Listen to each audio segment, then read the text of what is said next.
Study IQ IAS, आपका selection हमारा mission. नमस्कार दोस्तों, स्टडी IQ देख रहे हैं आप और मैं हूं वरुण जौहरी। जय हिंद, जय भारत। दोस्तों, आज के इस वीडियो में बात करेंगे अमेरिका के इतिहास के अब तक के सबसे बड़े कॉम्बैट रेस्क्यू ऑपरेशन के बारे में। एक ऐसा ऑपरेशन जो कि 2026 में ईरान और यूएस वॉर के दौरान हुआ। आखिर कैसे अमेरिका ने ईरान में एक ऐसे डिवाइस को यूज किया जिसे एलियन टेक कहा जा रहा है। क्या है यूएस का घोस्ट मर्मर, एक ऐसा डिवाइस जिसने मीलों दूर से एक यूएस पायलट की जान बचाई ईरान में फंसे हुए। तो आखिर क्या इस डिवाइस की पूरी कहानी है, क्या इसमें टेक यूज हुआ, ये सब आज आपको पता चलने वाला है। साथ ही साथ इस ऑपरेशन के बारे में पता चलेगा। ये भी पता चलेगा कि आखिर क्या वाकई 40 मील दूर से हार्ट बीट को सिग्नल के तौर पर यूएस ने यूज किया और उसके बाद अपने पायलट तक पहुंचा। 3 दिन तक आखिर कैसे ये जो पायलट था ईरान के उस वीरान रेगिस्तान में जिंदा रहा, ये सब आपको बताएंगे। और साथ ही साथ बताएंगे कि आखिर क्यों फिजिक्स जो है वो घोस्ट मर्मर के ऊपर, यूएस की इस एलियन टेक्नोलॉजी के ऊपर सवाल खड़े कर रही है। तो ये सारी चीजें आज के इस वीडियो में इन पर बात करने वाले हैं। ये पूरा केस आपको पता चलेगा। शुरुआत से अंत तक वीडियो को देखिएगा, कमेंट बॉक्स को जय हिंद से भर दीजिएगा। और अब शुरुआत करते हैं आज के इस एपिसोड की। तो 3 अप्रैल 2026 गुड फ्राइडे का दिन था।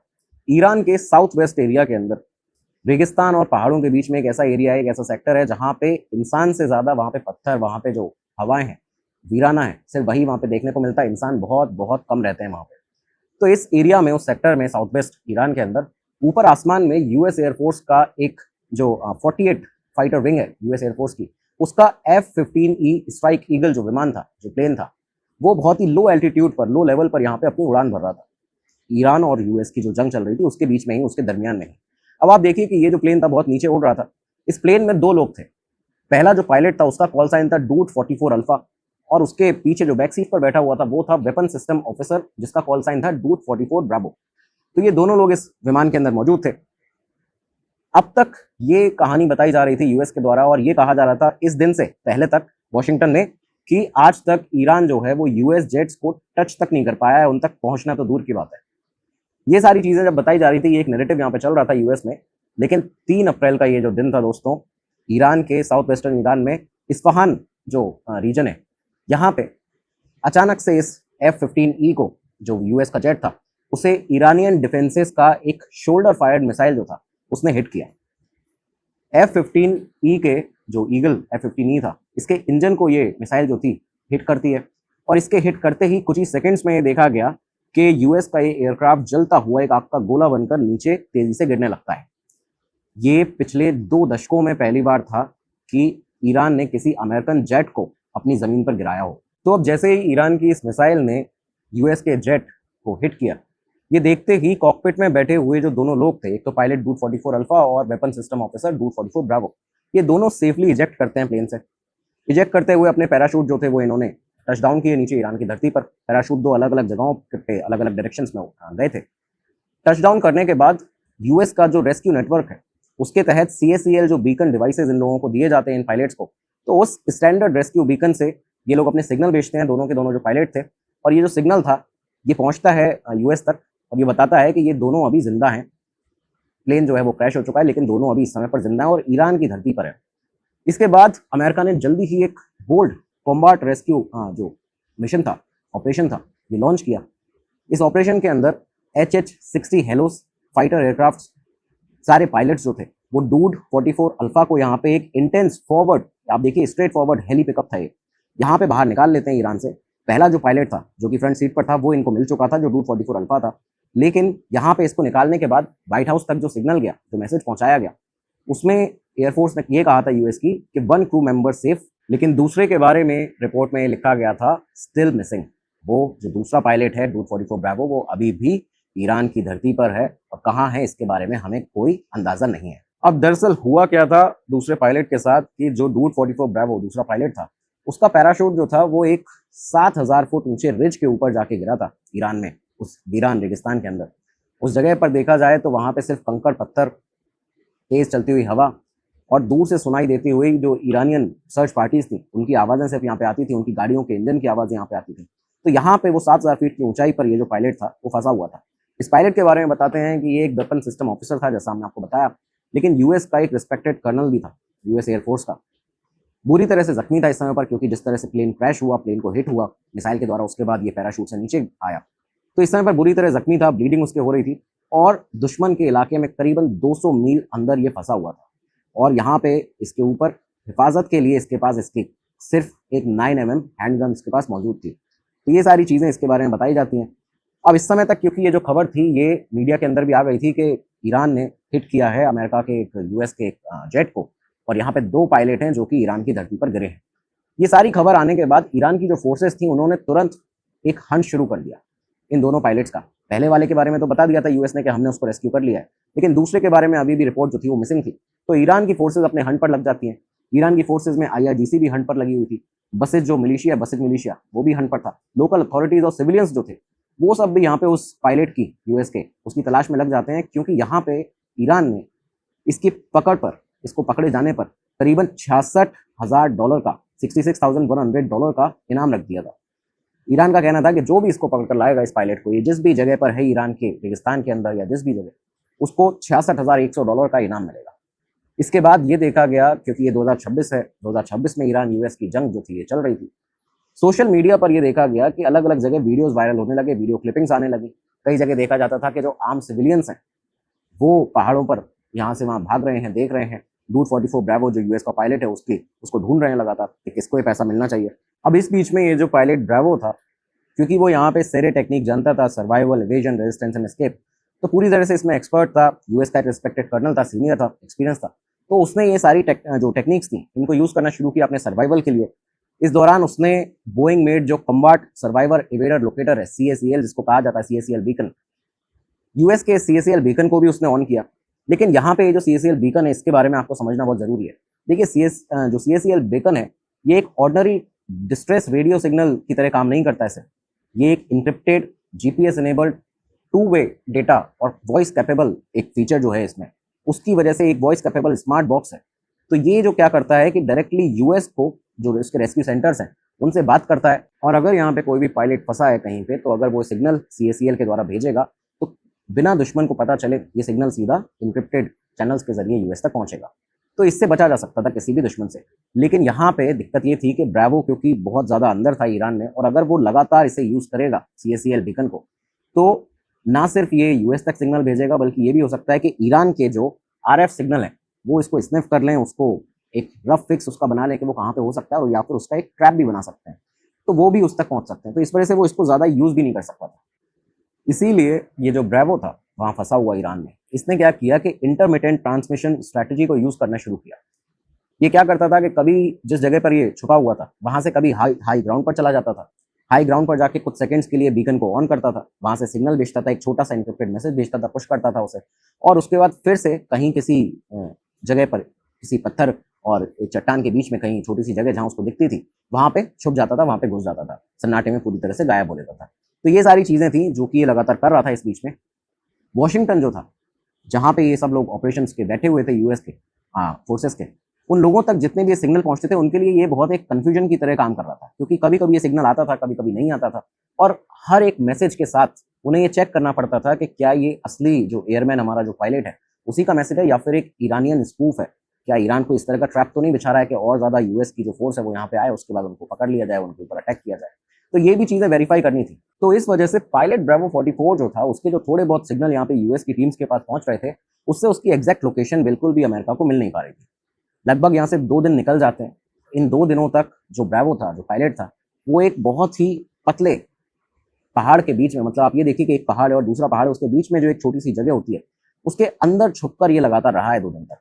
इतनी पतली जगह थी वो, जिसके बारे में बताया जाता है कि एक इंसान जो है, पतला इंसान, वो भी सिर्फ लेट कर वहाँ पे एडजस्ट हो सकता है। इस बीच में उसके क्योंकि ब्लीडिंग थी, घाव थे, तो उसकी वजह से लगातार खून बह रहा था। ठंडी रात थी वहाँ पे, लिमिटेड पानी था उसके पास में, साथ ही साथ यहाँ पे जो जख्म थे उसको सही भी करना था उसको। इस वजह से उसने जो फर्स्ट एड उसके पास में था मौजूद उसकी रेस्क्यू किट में, तो उस फर्स्ट एड से खुद ही उसने अपने उन घाव पर ड्रेसिंग जो थी वो लगातार की। ये सारी चीज़ों के बीच में उसके पास एक और चैलेंज था कि उसे हर कुछ समय में एक जो सिग्नल है अपने CACL डिवाइस से, CACL बीकन से, तो वो भी लगातार भेजना है, और इतना भी देर नहीं रुकना है कि जिससे कि ईरान की फोर्सेस को पता चल जाए उसकी लोकेशन, वो उसके सिग्नल को ट्रेस कर लें। तो ये सारी की सारी चीज़ें थी जो कि इसको सर्वाइवल के लिए अपने बहुत ज़्यादा जरूरी थी पायलट को। अब इस बीच में एक और चीज़ भी थी जब ये लगातार सिग्नल भेजता था तो इसको कई बार आवाज़ें आती थी यहाँ से कि ईरान की जो सर्च पार्टीज़ हैं वो पहाड़ी के नीचे से गुजर रहे हैं। कई सारी रिपोर्ट्स ऐसा बताती हैं कि ईरान ने ड्रोन्स का यूज़ किया, बायनोकुलर्स का यूज़ किया, यहाँ तक कि जो लोकल गाइड्स हैं उन तक को यूज़ किया कि कहीं से कोई सुराग मिल जाए कि क्या कोई पायलट, क्या कोई प्लेन जो है वो यहाँ पे इस एरिया में क्रैश हुआ है। तो ईरान का भी हंट लगातार जारी था, ये सारी चीज़ें चल रही थी। दूसरी तरफ अमेरिका जो था, यूएस का जो ऑपरेशन रूम था जहाँ पे ये सारी चीज़ें जो सिग्नल पहुँचते थे, वहाँ पे एक बड़ी सी स्क्रीन पर ईरान का वो जो पूरा सेक्टर था जहाँ से सिग्नल आ रहे हैं उसको कांस्टेंट डिस्प्ले में रखा जाता था। सीएसईएल के जितने भी शॉर्ट, इंटरमिटेंट जो भी सिग्नल आए हैं उनसे सर्च एरिया जो था पूरा, उस पूरे सेक्टर का साउथ वेस्टर्न ईरान के, उसको इतना कॉन्साइज कर लिया था इन लोगों ने, इतना ज़्यादा उसको नैरो डाउन कर लिया था कि कहीं ना कहीं इनको ये पता था यूएस को कि ये जो एरिया है हो सकता है कि यहाँ पे समवेयर इन दिस बॉक्स हमारा जो आदमी है वो जिंदा है, वो यहाँ से सिग्नल हमें भेज रहा है। लेकिन दिक्कत ये भी थी साथ ही साथ कि 2.5 दिन करीबन निकल गया था, समय तेज़ी से बीत रहा था। और जब ये सब उम्मीदें बाकी जो थी कि इसको हम सीएसईएल की मदद से पकड़ सकते हैं, जब ये उम्मीद खत्म हो गई, तब ये वही मोमेंट था जब सीआईए ने, अमेरिका की खुफिया एजेंसी सीआईए ने एक ऐसा कार्ड प्ले किया जिसका नाम पहले कभी किसी ने नहीं सुना था, और ये नाम था घोस्ट मर्मर। ये जो घोस्ट मर्मर था, इसका नाम कई लोगों ने यूएस में भी, यानी आप ये सोचिए कि यूएस के अंदर सीआईए में भी कई लोगों ने पहली बार सुना था। घोस्ट का मतलब जो दुनिया से गायब हो चुका हो, मर्मर का मतलब, मर्मर एक क्लिनिकल टर्म है हार्ट के जो एबनॉर्मल रिदम होते हैं उनके लिए।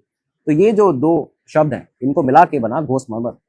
दरअसल ये एक टॉप सीक्रेट सीआईए का टेक है, एक ऐसा टेक है जिसे लॉकहीड मार्टिन के कंक वर्कशॉप जो है उसने डेवलप किया है, वही कंक वर्कशॉप जो कि SR-71 और F-117 जैसे ऑलमोस्ट मिथिकल जो एयरक्राफ्ट्स हैं उनको बनाने का भी क्रेडिट जो है वो कंक वर्कशॉप को ही मिलता है, लॉकहीड मार्टिन की।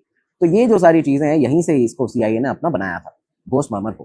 कंसेप्ट इसका बहुत ही सिंपल था, और सिंपल शब्दों में अगर इसको समझा जाए तो ये कि हर जो धड़कन होती है, दिल की जो धड़कन है, उसका हर धड़कन का एक छोटा सा इलेक्ट्रोमैग्नेटिक सिग्नल होता है जो वो प्रोड्यूस करती है, जो नॉर्मली सिर्फ हॉस्पिटल के जो अल्ट्रा सेंसिटिव सेंसर्स होते हैं जो चेस्ट के पास बिल्कुल पास से उसको डिटेक्ट कर पाते हैं, तो उनमें ये इस टेक्नोलॉजी को यूज़ किया जाता है, और उसी टेक्नोलॉजी का यूज़ यहाँ पे इन्होंने घोस्ट मर्मर में किया है। ये सीआईए का दावा था। घोस्ट मर्मर के बारे में ये भी क्लेम सामने आता है कि ये लॉन्ग रेंज क्वांटम मैग्नेटोमेट्री यूज़ करता है, एक ऐसी टेक्नोलॉजी को यूज़ करता है जहाँ पे जो सिग्नल होते हैं बहुत दूर से ये पिक कर सकता है, और इसके बाद ये जो सिग्नल सामने आते हैं उनको एआई सॉफ्टवेयर की मदद से, चाहे कितना भी शोर हो, कितनी भी नॉइस हो, आप ये सोचिए कि रेगिस्तान अगर है या कोई बहुत वीराना जंगल है, जगह है, कितनी भी नॉइस हो, वहां से भी उस सिग्नल को, उस धड़कन को आइसोलेट करके यहाँ तक पहुंचा सकता है जो भी इसका कमांड सेंटर होगा। तो ये चीज़ यहाँ पे क्लेम की गई कि क्वांटम मैग्नेटोमेट्री का यहाँ पे यूज़ किया गया है। अच्छा, ये भी बताया गया कि क्वांटम मैग्नेटोमेट्री के इस मॉडर्न वर्जन में ये क्या करता है कि सिंथेटिक डायमंड्स में माइक्रोस्कोपिक डिफेक्ट्स जो होते हैं उनको नाइट्रोजन वैकेंसी जो है सेंटर जो है उनको यहाँ पे यूज़ करने के बाद में इस पूरी टेक्नोलॉजी को आगे रन करता है, और उसके बाद में जो मैग्नेटिक फील्ड्स होती हैं उन मैग्नेटिक फील्ड से छोटे से छोटा जो वेरिएशन होगा उसको भी ये डिटेक्ट कर सकता है। यूएस ने यहाँ पे दोस्तों ये क्लेम किया था कि करीबन 40 मील की दूरी तक हार्ट बीट को डिटेक्ट करने में केपेबल है घोस्ट मर्मर।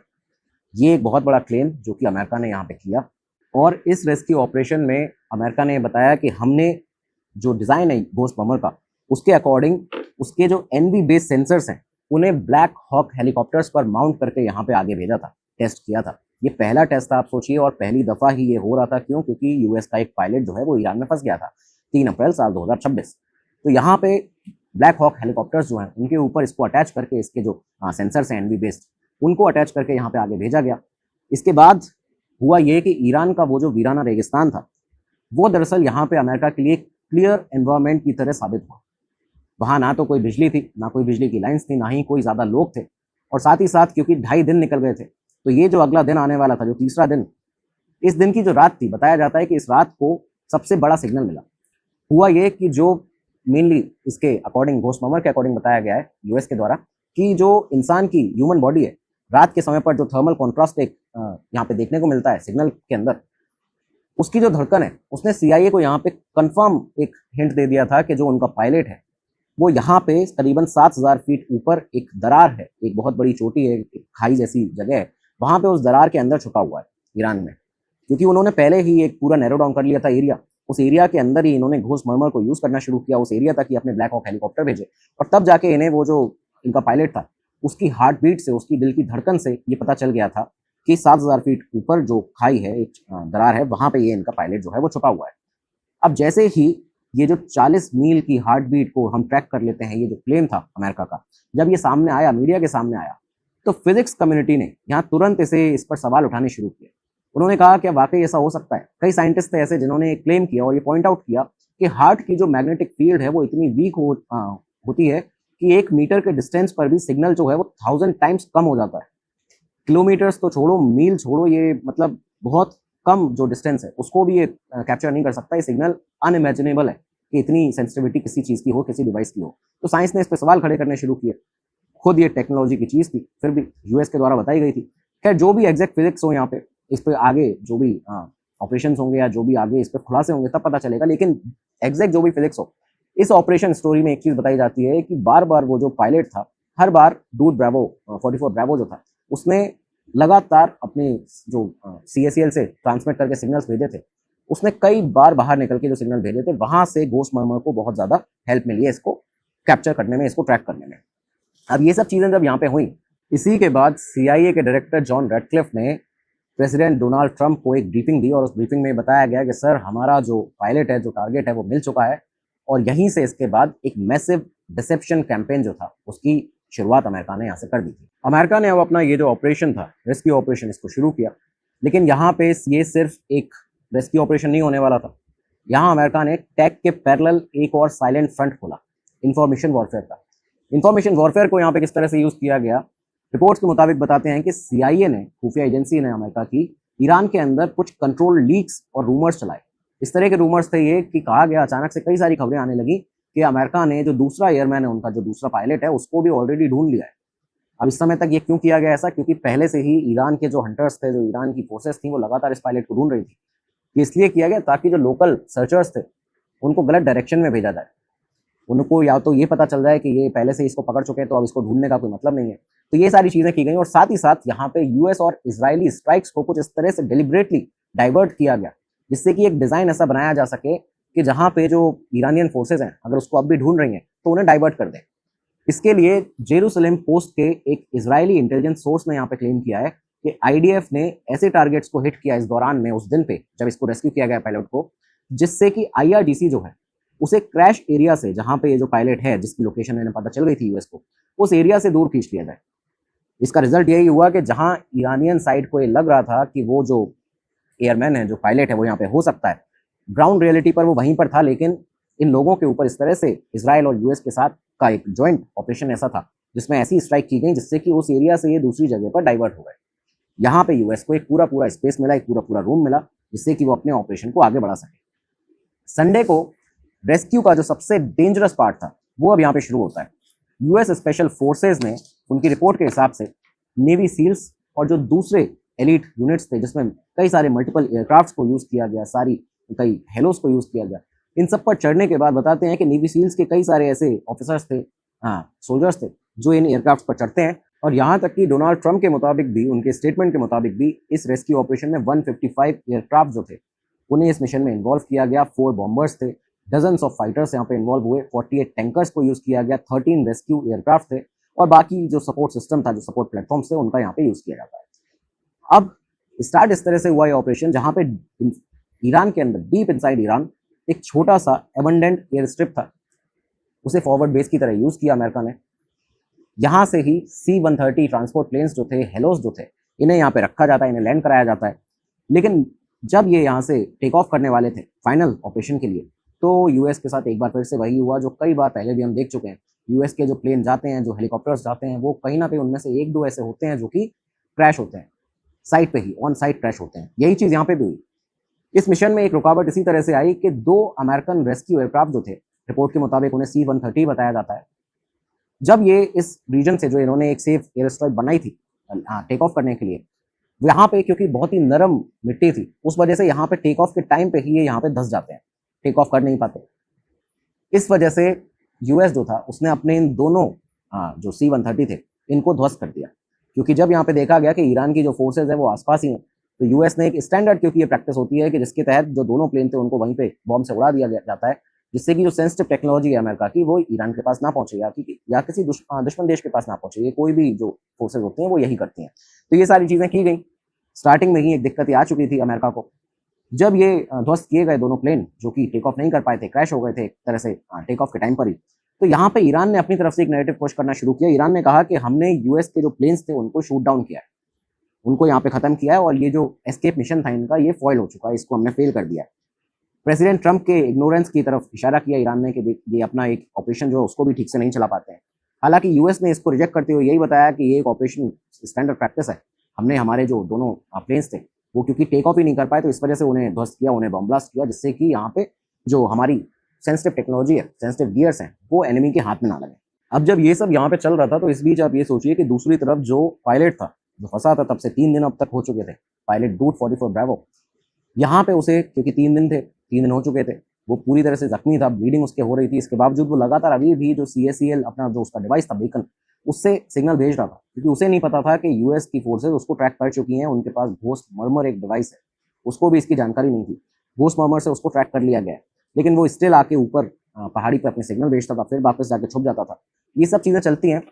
खैर फाइनली नेवी सील जो थी उन्होंने, उनके जो स्पेशल ग्रुप्स थे वो यहाँ पे जो टेक ऑफ किया था उनके प्लेन्स ने, हेलीकॉप्टर्स ने, वो फाइनली माउंटेन रेंज पर पहुंच जाते हैं और फिर उस रिज तक भी पहुंचते हैं, उस चट्टान तक भी पहुंचते हैं पहाड़ की, जहां पे उस दरार के अंदर पिछले 50 घंटों से, 40 से 50 घंटों से भी ज़्यादा समय से वो जो पायलट था यूएस का, वो अपने सर्वाइवल मोड पर था।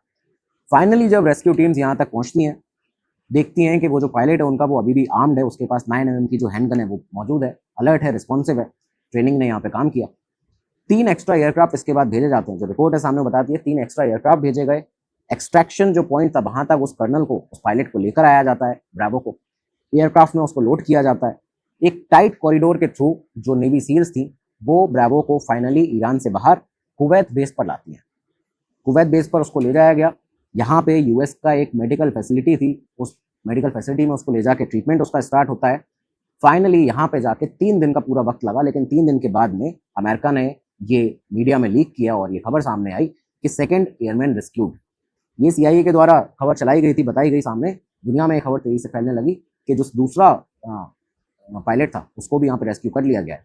आप सोचिए कि इसके पहले कई सारे नैरेटिव अलग अलग थे, खबरें भी चलाई गई कि दूसरे वाले पायलट को हमने रेस्क्यू कर लिया, लेकिन ये सब सिर्फ एक मिशन का पार्ट था। ये सब एक इन्फॉर्मेशन वॉरफेयर था जिसको यूएस ने पूरी तरह से खेला ईरान के साथ में। ईरान को यहाँ पे मात दी यूएस ने, एक तरह से ये देखा जा रहा है इस मिशन को, क्योंकि 3 दिन के बाद अपने पायलट को रेस्क्यू करके लाना एक बड़ी बात थी। तो यहाँ पे 2nd एयरमैन रेस्क्यूड, ये जब खबर सामने आती है, इस रेस्क्यू के बाद डोनाल्ड ट्रंप ने ओपनली ये हिंट देते हुए कहा कि CIA ने एक ऐसी टेक्नोलॉजी का यूज किया है जो 40 मील दूर से एयरमैन को, अपने पायलट को लोकेट करके अपने पास लाई है और इसे घोस्ट मर्मर कहते हैं। ट्रंप ने यहाँ पे बेबाकी से ये बयान यहाँ पे सामने आके दिया, लेकिन CIA के जो डायरेक्टर जॉन रैटक्लिफ थे, उन्होंने जो अपना ब्यौरा दिया, जो अपनी मीडिया ब्रीफिंग दी, तब उस पूरे ऑपरेशन को, इस पूरे मिशन को उन्होंने उस डिवाइस के ऊपर उसका नाम लिए बिना यहाँ पे सिर्फ इस तरह से क्रिप्टिक तरीके से यहाँ पे बोला कि exquisite technologies that no other intelligence services possesses. मतलब एक ऐसी टेक्नोलॉजी का हमने यूज किया है जो कि किसी भी एजेंसी के पास, दुनिया की किसी भी इंटेलिजेंस एजेंसीज के पास नहीं है। बिना नाम लिए उन्होंने यहाँ पे सिर्फ एक सेंटेंस में अपनी बात को खत्म किया था, लेकिन ये साफ सबको पता चल रहा था कि आखिर वो क्या बात कर रहे हैं, किस डिवाइस की बात कर रहे हैं। जब ये सारी चीज़ें हुई, ये पूरा मिशन कंप्लीट हुआ, ऑपरेशन कंप्लीट हुआ, पायलट को रेस्क्यू किया अमेरिका ने। ट्रंप ने खुद ये कहा कि ये आज तक के अमेरिका के इतिहास का सबसे बड़ा ऑपरेशन रहा है। और यहीं से दोस्तों 2 अलग अलग स्टोरीज भी चलना शुरू होती हैं। पहली बात तो आपकी क्या राय है इसके बारे में, क्या ऐसी कोई टेक्नोलॉजी हो सकती है, कि ऐसा कोई एलियन टेक हो सकता है अमेरिका के पास जिसके ऊपर फिजिक्स भी भरोसा नहीं कर पा रही है, साइंटिस्ट भरोसा नहीं कर पा रहे हैं।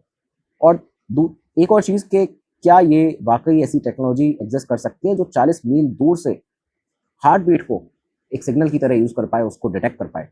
यहीं से ये जो 2 पैरेलल स्टोरीज हैं वो चलना शुरू हुई हैं कि एक तो ये वाली कि भाई जो फ्यूचर वॉर होगी इस तरह की होगी कि जहाँ पे ह्यूमन हार्ट का जो है उसको सिग्नल की तरह यूज़ किया जाएगा, एक ट्रैकेबल बेकन की तरह यूज़ किया जाएगा, क्वांटम सेंसर जो हैं, उसके बाद जो AI सॉफ्टवेयर है उनके बीच में आप उस हार्ट बीट को सुन सकेंगे मीलों दूर से।